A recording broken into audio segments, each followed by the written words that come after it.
At 4ZZZ, we acknowledge the traditional owners of the land on which we broadcast. We pay our respects to the elders past, present and emerging of the Turrbal and Jagera people. We acknowledge that their sovereignty over this land was never ceded, and we stand in solidarity with them.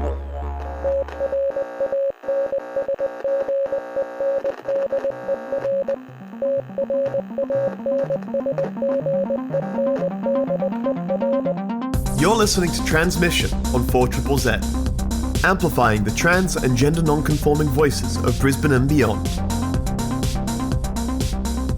Welcome everybody, my name is Sean, my pronouns are quietly freaking out, she, her.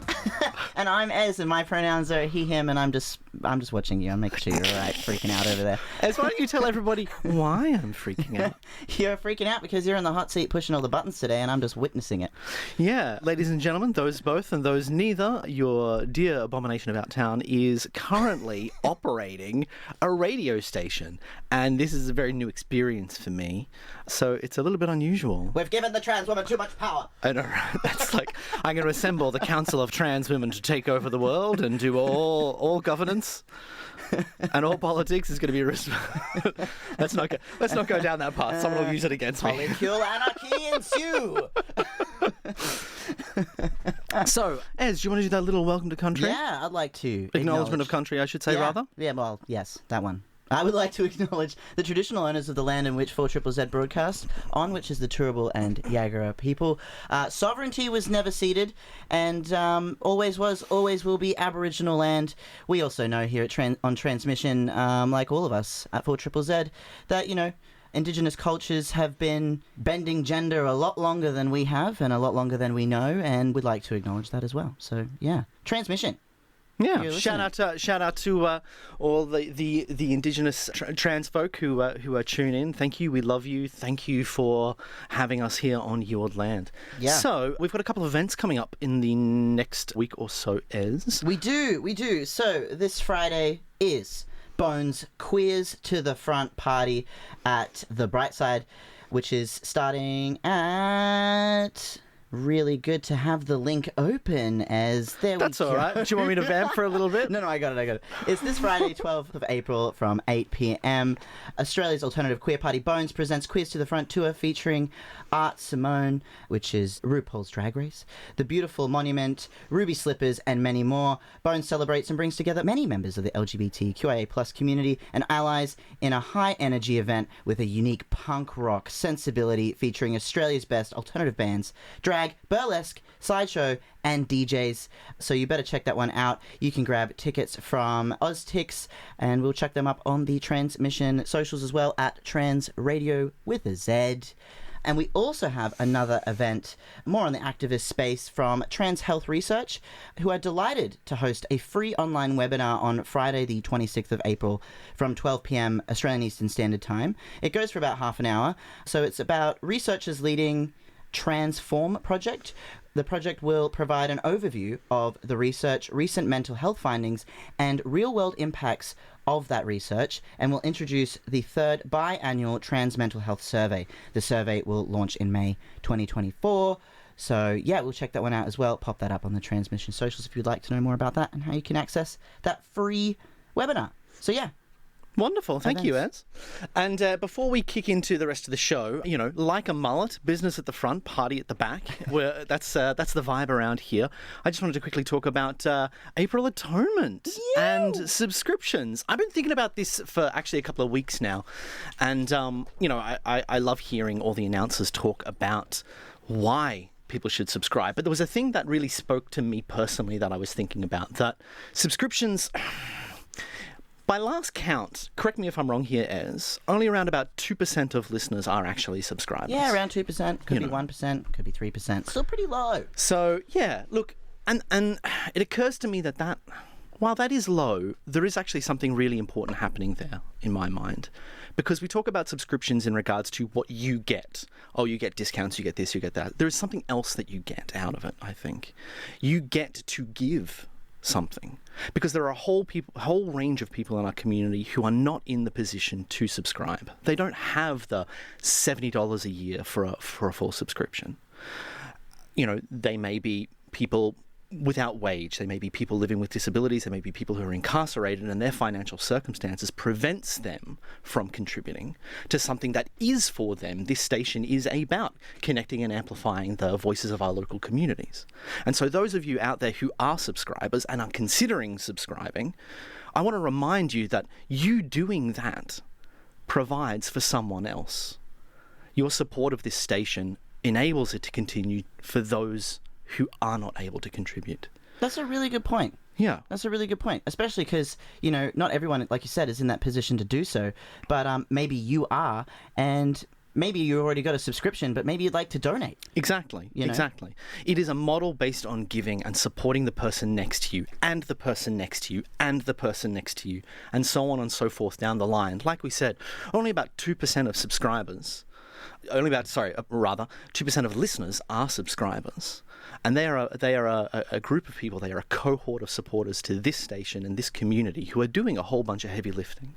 And if it occurs to you that you can maybe scrounge together the less than a cup of coffee a month cost of being a subscriber, it's a couple of cents a week, really. Like it's change.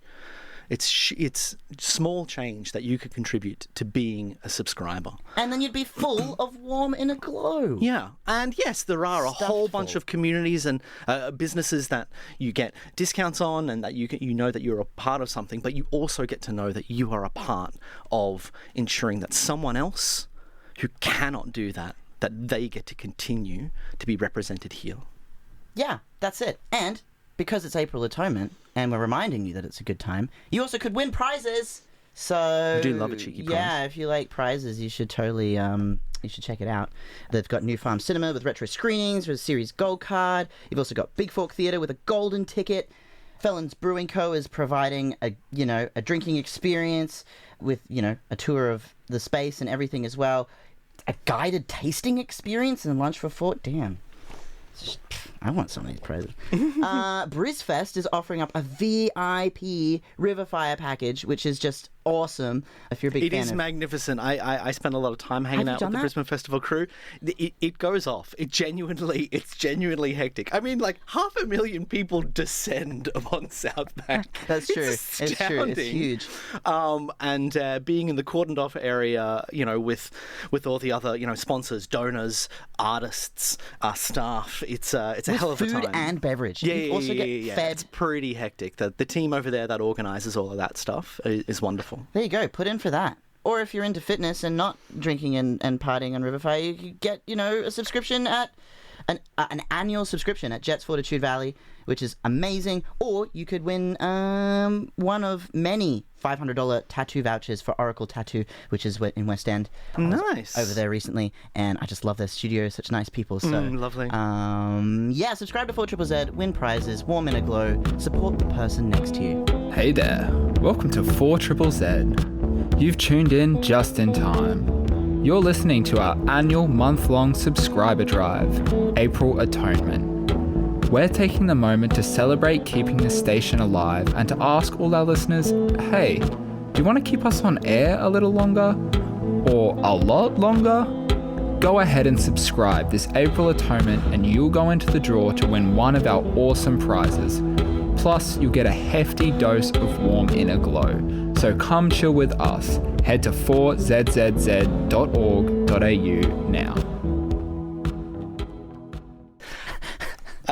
We had a little cheeky moment there where I realised I had 3 seconds or so before I actually had to press a button and do a thing. Yeah. So if tense. Yeah, so there's one of those sort of like when you all had to do crappy telemarketing work and your supervisor always said, "Smile, make sure you smile because they can hear it in the sound of your voice when you're in the thing." So my smiling right now is not a happy smile; it's a nervous smile. You're like forced smile. There's like panic coursing through my body. But anyway, that's fine. We're doing great today, aren't we, Ez? Yeah, we are. We're doing great. This is your first time on the panel and you're doing sensational. Thank you very much. I really appreciate it. If you're a listener out there and you're tuning in right now and you want to send some words of support to Sean, you can.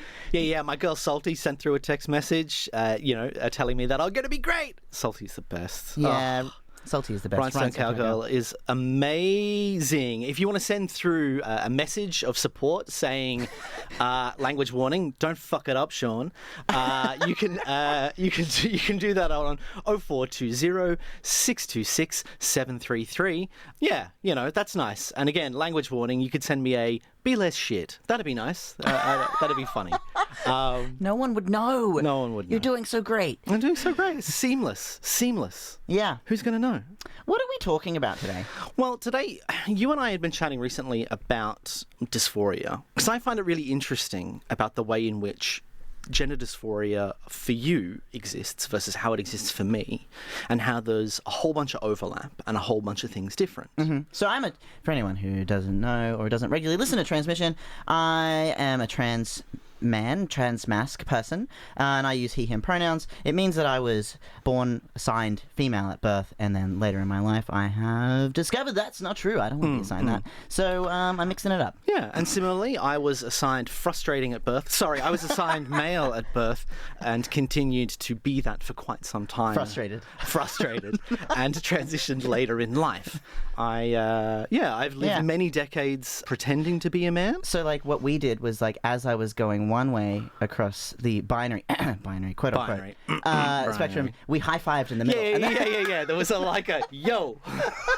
See you later, bye.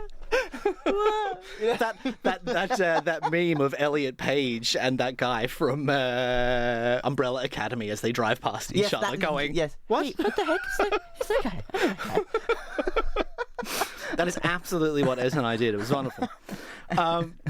So today Ez and I were saying, maybe we should talk about dysphoria. So obviously part of this conversation might contain some things that are a little bit heavy, a little bit concerning. And we'll try and keep it as light as possible, but know that, you are not under any obligation to listen to Ez and I talk about the ways in which we hate our bodies. No, it's not just that. It's also about how we hate our minds and society. There's lots of things I hate. Don't just limit it to that thing. That's right. Because I like to explain it to people as there's broadly, and of course, remember, the caveat is this is just me and how I experience the world. It's not the same as how Ez does or how trans people are not monolith. We are not a monolith. Although the size of me, hell yeah. Anyway, no. Sidetracked. I like to think of it as having three different kinds of dysphoria for myself. There's the physical, which is the thing that is in the discourse very readily. Everybody understands this concept of looking in a mirror, seeing a body that doesn't feel like yours. There's nothing kind of new that we're going to really talk about that. Although I do find it interesting as that there's parts of your dysphoria that you experience about parts of your body, and I feel dysphoria about the same part of my body, just in very different directions. Reverse directions, yeah. I wish I had hips. It's one of those things that I long for, but look, it will come. Just do more squats, I guess. And then there's the other element of dysphoria, the social dysphoria, the way the world treats you, the way that you are seen, the way that people speak to you and social interact with you in the dysphoria is even less out of your control than something to do with your body, for example. Social dysphoria sort of encompasses, when you dead name someone. Dead naming someone is calling them a name that they no longer go by.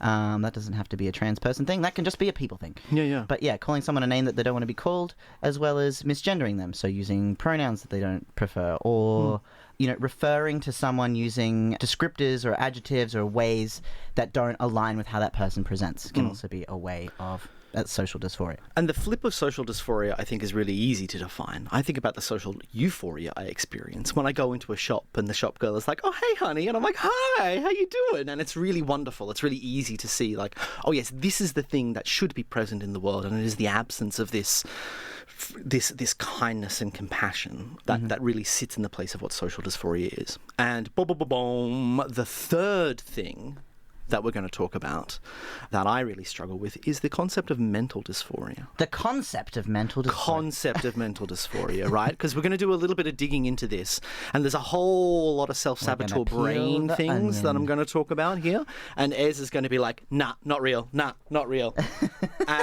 And I agree with Ez, but we're going to have this conversation and talk about we should totally have this conversation. And also, for anyone listening who identifies within the trans community or queer, text in your thoughts, 0420 626 733. If you're listening to the podcast, don't text us, we're not there. But yeah, weigh in, because, trans people are not monolith. We like opinions. We like to know what the community thinks about things. And we also don't like to be the end-all word on things. But, I'm not an authority on anything. No, we're just... Oh, God, I'm not even an authority on myself. We're just abominations. Having fun. Yeah, that's right. So yeah, mental dysphoria.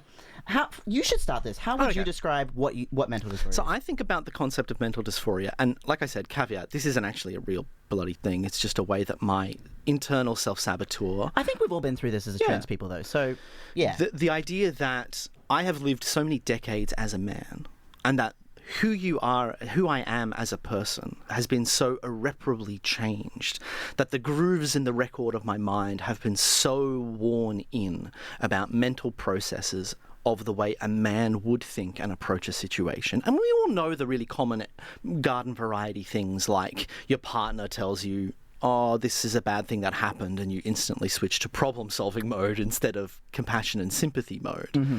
Like, yes, that's stereotypical and very minimizing something really complicated, but we understand this concept that there are certain ways, air quotes, certain ways men behave and certain ways women behave. Yes, or like emotionally avoidant or whatever. I mean, yes, that's just some false binary language warning bullshit. Yeah.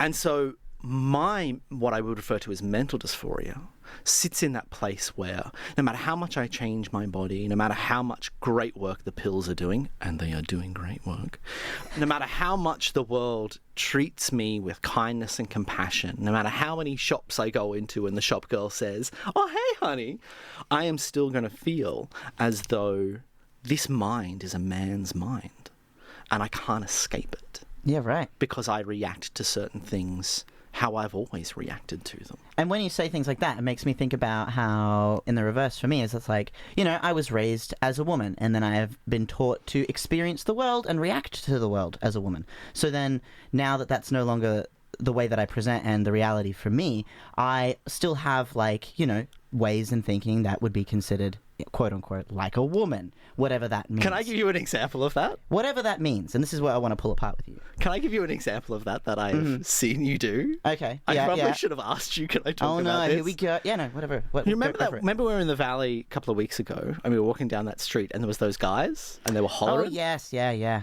Trans people love getting harassed in the street. Love getting harassed in the street. Uh-huh.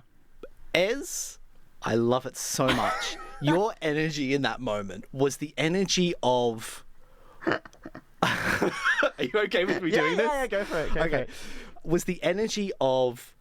I could see the shadow, the ghost of the cute little blonde that you used to present as in the street when some dead shits were being awful. And you were ready. You were ready to go. Oh, yeah. Fearless. And that is a lovely quality.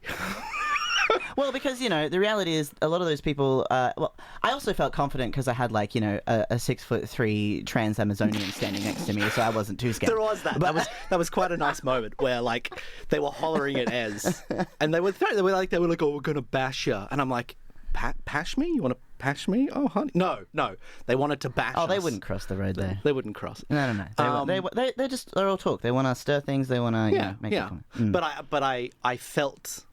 In that moment, I felt my upbringing as a gentle soft boy. Don't start a fight. Don't start anything. Just keep walking. Keep your head down. Keep your head down. Mouth shut. Keep walking. Ignore.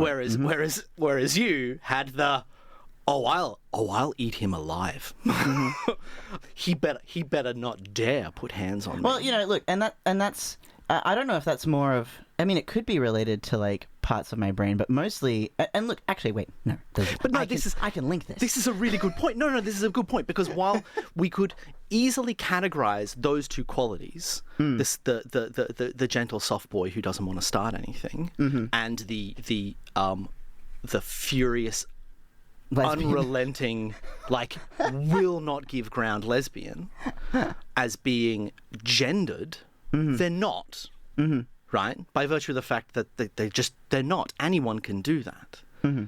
But what my brain would do in those situations is be all like, yeah, you acted like a boy in that moment. You acted like a soft, quiet, doesn't want to fight anyone boy. And I would get dysphoria out of that moment. Right. Okay. I see what's happening here. Whereas I could see as well, and I don't think you actually did what's really experience funny? mental what's dysphoria. really funny? Because after that incident, because we're having basically therapy on air, after that happened, I went home and I got in the car and I was thinking, God, I acted so much like a typical guy in that situation. I decided to yell back. I started to heckle them. I decided to antagonize the situation. So funny. I do not recommend And then I was you like, antagonize dead shits who are hanging out in the street. Maybe we're just embarrassed to do anything like a man. Maybe that's what we're getting at. Well, no, look, I mean, in all honesty, they were hollering at us, and they literally did threaten us with violence. They did, yeah. But, you look, there's only so many times you get kicked before you go, I'm going to fight back. Well, yeah, right. And I've been in my fair share of hate crimes, and from all different times of my life, presenting all different kinds of ways. So I'm not new. It's not new to me. But what is new to me is then, like you said, assessing my behavior and then deciding which category. Yeah, assigning a gender binary of the two genders. I'm not being serious there. And figuring out like what's what. But why really I think mental dysphoria is a total lie or just irrelevant is because neurological pathways in our brains are formed based on how we are treated in the world. So, if you raise a kid and you tell that kid that they're, you will never ride a bike, and you just tell that kid that they're never going to ride a bike, they'll believe it. They'll believe it because you're the authority, you're the adult, they're a child, you are shaping that mind, and you'll tell them many times they can never ride a bike, and so they won't. They won't ride a bike. But then one day, they'll get the confidence, maybe when they're older, when they're away from you, maybe a friend will say, you can ride a bike, you can totally ride a bike, I could teach you, let's do it right now. And then you go into the backyard, you sit on that bike, and you start to ride it. You might fall off a couple of times, but eventually you ride the bike, and then you realize that everything everyone told you about riding bikes was wrong. You can, in fact, ride a bike, and it feels great to ride a bike. Oh my gosh, the wind in your hair, the euphoria and of they become succeeding. transcycle. That's right, they become transcycle. That's right. They use TransLink to map their path on their bike.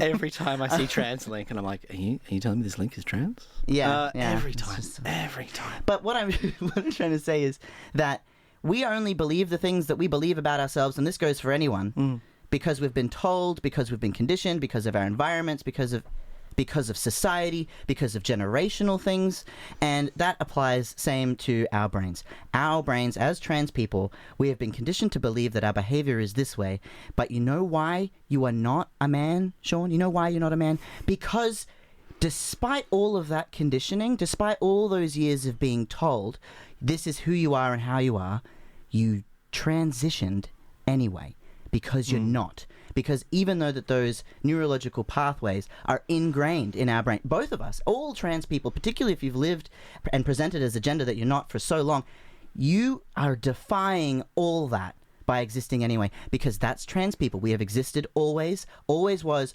always will be, a land filled with genderqueer and diverse people. Oh, God. I think about Always. that, and I think about how, 1,000 years ago, those dead shits wouldn't dare speak to people like us. They wouldn't. Emissaries of the gods?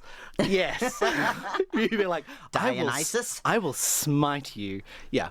So, yeah, pretty much. we're going to throw into some music, and we're going to come back to this conversation. But before I do, thank you for what you just said. That was really delightful. Oh, you're welcome. You're a gem. Thank you.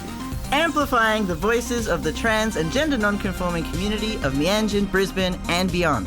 Transmission on 4ZZZ brings you the latest in trans community news, music and events. Every Tuesday from 9am till 10am. Join our team of hosts for an hour of celebrating the unique perspectives of the trans community. Transmission, Tuesday mornings from 9am till 10am on 4ZZZ.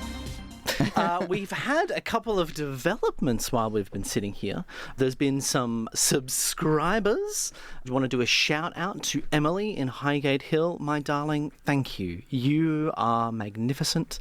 We absolutely appreciate you coming in as a subscriber. Thank you for supporting 4ZZZ. so much. And there's also been a couple of cheeky texts come in, which is very nice. Jack, friend of the show, proud trans man here, love listening to the show, love these discussions. I haven't heard the term mental dysphoria before, only gender dysphoria. So thanks for sharing. Jack, thank you very much for text messaging. Hope I haven't awakened anything awful. Yeah. My name is Ez. I use he, him pronouns. And my name is Sean, and I am struggling to remember my own name, and my pronouns are God only knows, she, her. There was another text message that came in specifically for Ez, saying, all caps, language warning, Ez, that was fucking powerful. Love heart, love heart, love heart. Aw, that's so kind. Thanks, Jack. So thank you very much for texting in, my darlings. Thank you very much, Emily, for subscribing. We are Ez and Sean on Transmission on 4ZZZ. Yeah, that's right. And thank you for subscribing, because, it's part of what keeps Transmission going is the fact that we have the access to the facilities and everything here at 4ZZZ, and they maintain everything. They maintain the gear, the microphones, the space, the environment, the building, the air conditioning. Oh gosh, I love the air conditioning. So cool. The fact that you subscribe helps maintain this space, and as volunteers, the best facilities we have, the better they are, the easier it is to produce radio, and the easier it is for us to, have people-powered radio that is made by people for the people, that, capitalism isn't the overbearing weight of the thing that is controlling what we say and what we do, unlike a lot of other media, because we're independent. And so the fact that you're supporting is a form of activism. So, subscribe, 4ZZZ.org.au/support, do it. Get that woman a glow. It is an act of radical compassion and kindness to support the voices of the marginalised in this community. So that's right. Get on that. Yeah.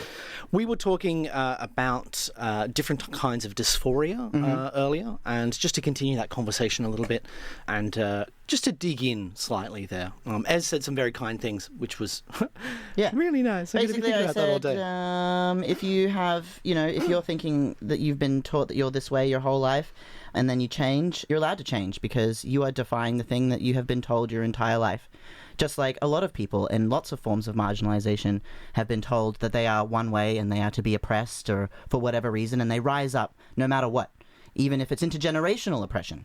So, we can rise up to be our true selves, because that's what we're determined to do. And that's what human life is about. It's about finding a way to be authentically ourselves and to thrive on Earth and with other life. So, if you're told that if you think that you've been told that you're a man your entire life, and you believe that and you're comfortable with that and that's who you are, and you look down at your body and yourself and your being and the way that you're experiencing the world, and all of that is a line, congratulations, you don't have gender dysphoria. But for the people that do, for the people that go, I've been told that I'm like this my whole life, and then they look at themselves and they go, something is wrong, maybe it's time to realize that you are trying to break out of the mold that this world is trying to put you in. And even just a process of discovery. Yeah. Even if the end point of that is going, oh, no, what they assign to me, at birth, like me being assigned a frustration. Oh, yeah, no, I am a frustration.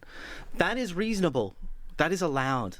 But it means, after a process of self-examination, that you're living authentically. You're living more genuinely than a cisgendered person who's never considered their gender is. I don't consider a person like that cis, even if they are the assigned gender that they were at birth. If they have taken on a process of consideration and exploration and messed around with gender and pushed the boundaries and found what is comfortable, and they're just kind of landed where they've landed, that person is part of the community in my mind. Yeah, especially when, there's some cis people that I'll talk to, and I'll be like, oh, what are your pronouns? And they'll be like, oh, she, her, or whatever. I'm like, cool. But when sometimes I've asked pronouns of people and they get really defensive, and I'm like, why are you defensive about nothing? The only thing that, gender and pronouns concerns is each individual. So if you're getting upset about this, my reaction is like, what is going on for you with your gender that you have such an adverse reaction? Yeah. Because it has nothing to do with anyone else. You can be referred to however you like. And if you refer to me in a way that I don't like, I'll just never talk to you. That's fine with me. I'll just stay on the other side of the road. Like those guys in the street. I'm going to bash you. Yeah. Pash? No. Oh, no. I don't prefer being propositioned this way. Thank you. Yeah. And so talking about the mental dysphoria, and actually, you raised a really great point about pronouns, and the false binary, and we've been talking about this the whole time, and we keep using this like male, female. It's such a false binary. The idea that each individual mind is an individual, There's that lovely grab that absolutely is used in transmission. It's like, how many genders are there? I don't know, I just got here. Yeah. And I love that so much because, when someone is antagonistic to me and says, oh, well, how many genders are there? And it's like, well, how many people are there on Earth? We missed past 8 billion. And I'm like, great, well, 8 billion people? Great, well, there's 8 billion genders. That's it. Your gender is yours and yours alone. And sure, it might look like someone else's, it might have similarities to someone else's, but it is yours and yours alone. And in the same breath, I say that so is your mind. And yes, I sometimes feel as though the mind that I have has elements that are still a man's mind. And I have talked to many mental health professionals and other trans folk and, my support network. But the reality of that is, despite the internal saboteur in my head, that is wrong. My mind is unique. There is none other like it. Like my gender, there is none other like it. And it doesn't fall into a category of a man's mind or a woman's mind. So, yes, we have talked about some heavy stuff. And like I said before, Jack, I really hope I didn't unlock something there for you. Remember... You are your own person. Remember, mental dysphoria is, in Ez's opinion, complete crap. Yeah. And Ez is correct. And as someone who suffers from it, I'm like, this is stupid. Why am I doing this? Kind of like, I don't want to get too far into it because we're actually nearly out of time. But I think mental dysphoria lends itself to very problematic potential scientific research into what's a man's mind and what's a woman's mind, and you're just unlocking a can of worms, and then you're this whole like gender war thing that I watch cis people go through, and I'm just like, God, you're all pathetic. It's like, just be chill. Just be chill. Just be people. Stop worrying about it so much. There's so many more stressful things than, men are from Mars and women are from Venus. And if men are from Mars and women are from Venus, there's so many damn planets. What about all the other gendered planets? Oh Come my God, on. Ez, am I about to tell you that I'm from Uranus? Is that what we're doing here? Why would you open that door for me? Why would you do that? I have to say that. Why did you pick that planet? You could have picked any. Well, you know why I picked that planet. Anyway, sorry. I think it's time to call it. I think it's really time to call it. We're going to throw to another song real quick and get out of here before we get complaints. It has been an absolute delight chatting with you, Ez. It's been an absolute delight talking to you all there at home. My name is Sean. Pronouns are surprised I got through that intact. She, her. And I'm Ez. He, him is fine. You've been listening to Transmission on 4ZZZ. Thank you so much for listening to Transmission. See you next Tuesday, 9 to 10 a.m. on 4ZZZ.